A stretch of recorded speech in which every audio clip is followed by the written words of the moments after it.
Hello and welcome. This is a photo of a Holton Superbone. This is an instrument made in the 1970s for Maynard Ferguson, and it's a hybrid instrument that combines a valve section with a slide section. So you've got a trombone that you can use with the valves if you want to use the valves, or you could use the slide if you want to use the slide. There have been a number of different companies who have made Superbones. Most of them are sort of similar to the Holton approach, where you just get a valve section and bolt it onto a trombone. However, Shargel have made a very gorgeous looking Superbone that has rotary valves and looks absolutely fantastic. For a while now, I've wanted to review one of these instruments, but they're not cheap. Even an inexpensive Chinese Holton rip-off version costs more than I can afford, and the shipping on top of that is even more ridiculous. So what I thought I would do today is try and make one of my own. I have this, which is a absolutely rubbish Chinese-made trombone, and I also have this, which is a Blessing marching baritone, or a marching, I think it's actually a marching euphonium. So what I'm going to try and do today is to remove the valves from this and make myself a Superbone. This video has been made possible by today's sponsor, Skillshare. Skillshare is a fantastic online learning platform where you can browse through the literally thousands of various classes on a huge range of topics. It's not just a website, but a community where you can interact with others to find encouragement and support for your learning.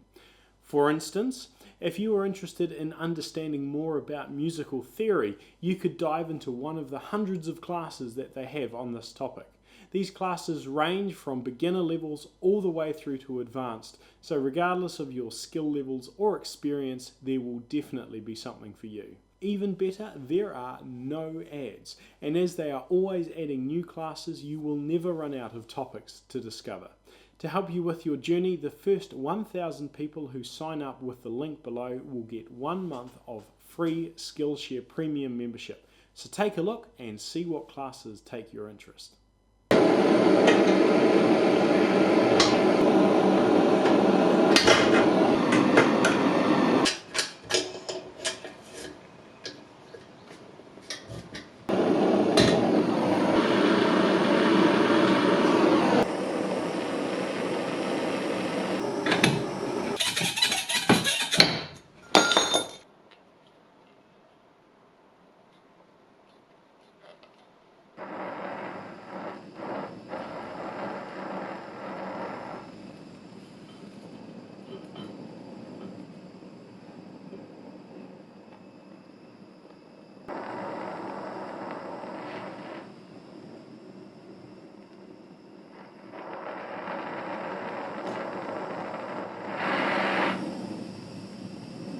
Here we go.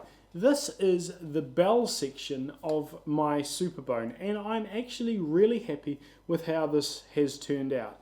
The valves work actually really well now. I'm really happy with how the valves work. They are a nice set of valves. Unfortunately, I found some red rot on the outside of the valve casing that I hadn't noticed before.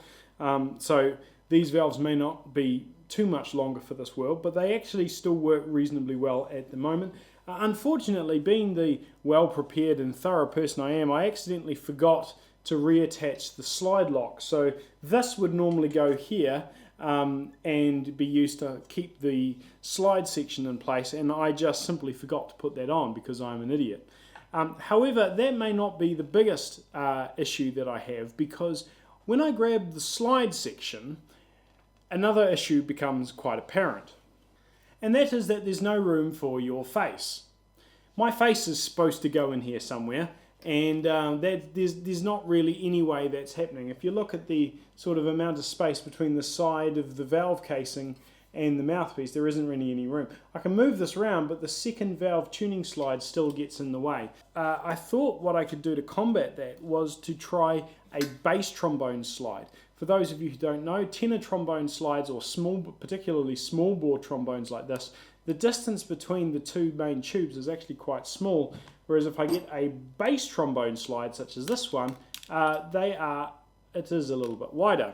The downside with using a bass trombone slide is that it now doesn't really fit. So I've now got enough room to put my face on the instrument, but it's not particularly comfortable, and the slide is in a very precarious position.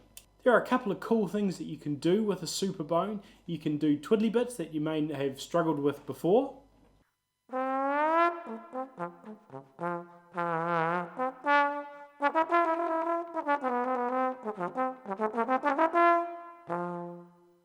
You can also transpose very, very easily.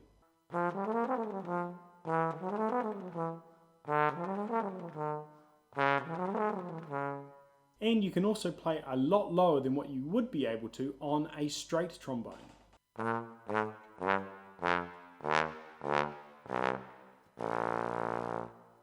So realistically, the niggly little foibles of this, such as the fact that it continually falls apart because the slide lock is missing, and how deeply uncomfortable it is to hold and play, are really insignificant compared to the absolute brilliance that this arrangement gives you.